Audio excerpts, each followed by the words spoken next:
Voilà ce que disent les disciples d'Emmaüs. Ils ont vu leur espoir brisé, ils semblent totalement désespérés et quittent Jérusalem. Tout est fini.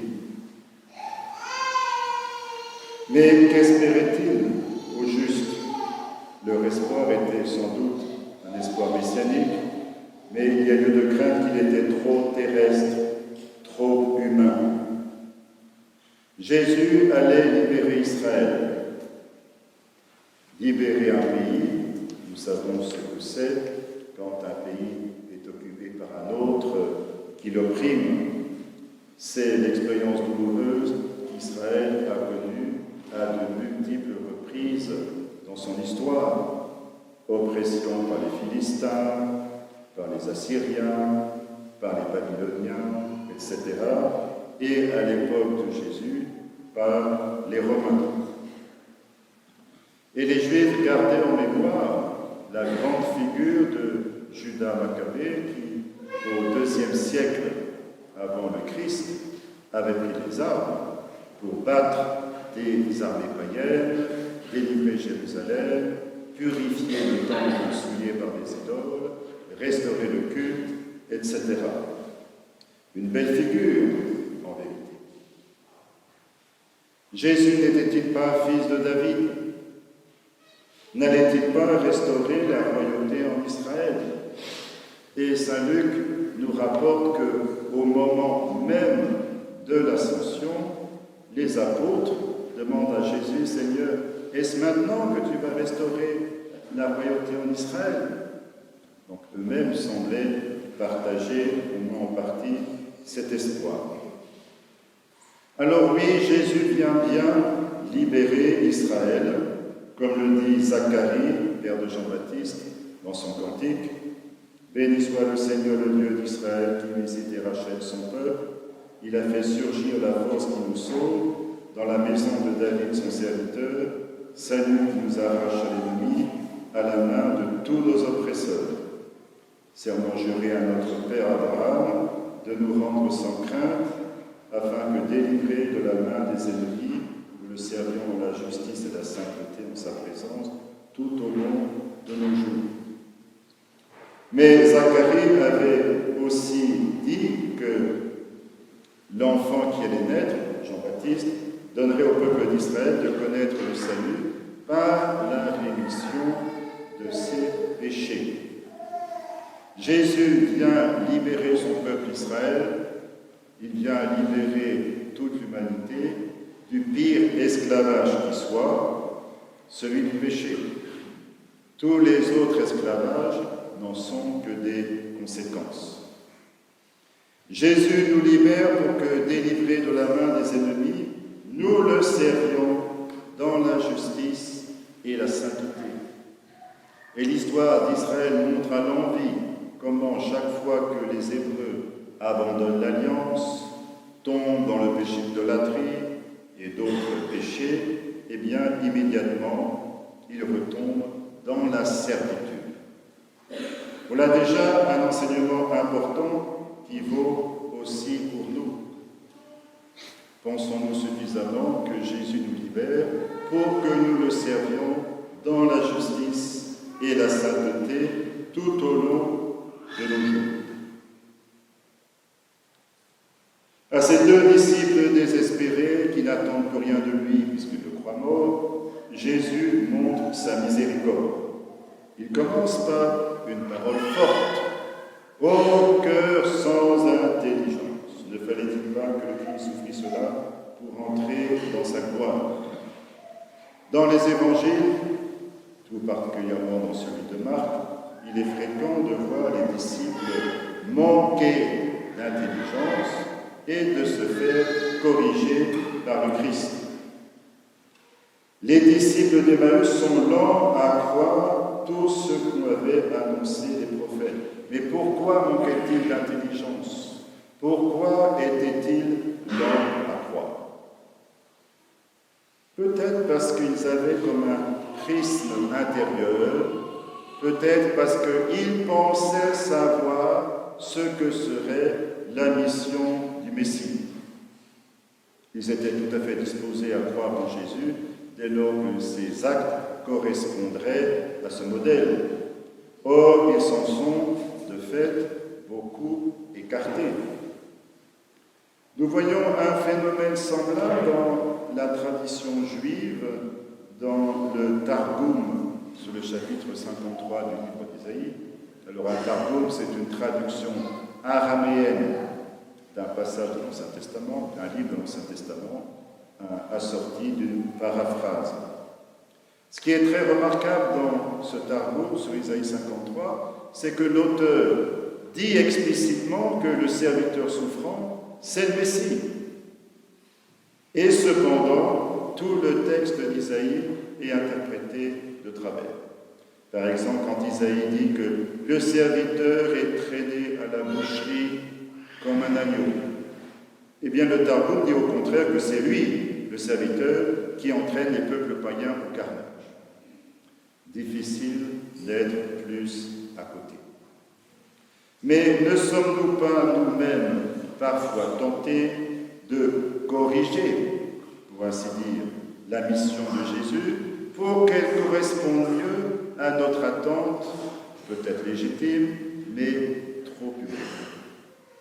Souvent, nous aimerions que la mission de Jésus, elle soit différente de ce qu'elle est. Face à cela, Jésus répond, « Ne fallait-il pas que le Christ souffrit pour cela pour entrer dans sa gloire ?» Luc aime bien dans son évangile utiliser l'expression « dei », « je dois »,« il faut ». Il l'utilise un très grand nombre de fois. « Je dois être aux affaires de mon Père. Dans les autres villes, je dois annoncer la bonne nouvelle. Aujourd'hui et demain, le jour suivant, je dois poursuivre ma route. Il faut que le Fils de l'homme souffre beaucoup. Zachée, il me faut demeurer aujourd'hui chez toi. Il faut que le Fils de l'homme soit livré aux mains des pécheurs. » Et juste après le récit d'Emmaüs, il faut que s'accomplisse en moi tout ce qui est écrit dans la loi de Moïse, les prophètes et les psaumes. Et dans le cas du récit d'Emmaüs, il est tout à fait remarquable qu'en composant ce magnifique récit, Luc ait mis ce verset juste au centre, de manière à mettre l'accent sur lui. Ne fallait-il pas que le Christ souffrit cela pour entrer dans sa gloire? Mais quel est le sens de ce « il faut » ? Après tout, Dieu n'est-il pas entièrement libre dans ses décisions? Oui, bien sûr. Y aurait-il des contraintes qui s'exercent sur lui? Non, absolument pas. Alors que veut dire « il faut » ? Eh bien, cela veut dire que lorsque Dieu a pris une décision pour le salut des hommes, et il la prend toujours dans sa sagesse, dans son amour, dans sa miséricorde, eh bien, il reste ferme dans son choix et n'en change pas. Certes, Dieu avait l'embarras du choix des moyens pour sauver les hommes, eh bien, il a choisi de sauver les hommes par le mystère pascal du Christ, et il n'est pas au pouvoir de l'homme de le faire changer d'avis. Pourtant, certains ont essayé. Souvenons-nous de Pierre, qui, lors de la première annonce de la passion à César et Philippe, a réagi en disant « Dieu t'en garde, Seigneur, cela ne t'arrivera pas ». Il a été vivement remis en place. Passe derrière moi, Satan, des pensées ne sont pas celles de Dieu, mais celles des hommes. Donc, Dieu a établi un plan pour le salut de l'humanité et il s'y tient. Est-ce que nous croyons suffisamment en la sagesse du plan de Dieu pour nous et pour toute l'humanité? Cela fait partie de l'épreuve de la foi, car souvent nous trouvons ce plan déroutant. Pourquoi avoir choisi de sauver le monde par la croix de Christ, laquelle, comme le dit saint Paul aux Corinthiens, est scandale pour les Juifs et folie pour les païens. Mais il ajoute, il est, ce mystère, puissance de Dieu et sagesse de Dieu. Nous devons demander souvent au Seigneur de nous éclairer et de nous donner l'intelligence spirituelle de son plan de salut. Ne soyons pas des gens sans intelligence, lent à croire. Maintenant, comment le Christ s'y prend? S'y prend-il pour redonner de l'espérance et de l'élan à ses disciples? Eh bien, en les nourrissant. D'une double manière, il les nourrit d'abord par sa parole, en leur donnant une merveilleuse catéchèse particulière, leur montrant dans l'Écriture tout ce qui le concernait. Et quand c'est Jésus lui-même qui explique l'Écriture, celle-ci devient limpide et le cœur s'enflamme d'amour, comme les disciples en font l'expérience merveilleuse. Il y a ensuite le repas à l'auberge d'Emmaüs. Certes, il n'est pas certain qu'il s'agisse d'une célébration eucharistique à proprement parler, ne serait-ce parce que le texte de Luc ne mentionne pas explicitement de vin. Cependant, à y regarder de près, il est frappant de voir que les termes choisis par Luc, Jésus bénit le pain, le rompt et le leur donne, évoquent irrésistiblement la multiplication des pains. Or, celle-ci est bien une préparation à l'Eucharistie. C'est en se nourrissant du pain de la parole de Dieu et soit ce soir-là, soit plus tard du pain eucharistique, que les disciples reprennent des forces. Et de fait, le soir a beau être venu, ils se lèvent immédiatement et reprennent le chemin vers Jérusalem, 2 heures de marche en montant, de nuit.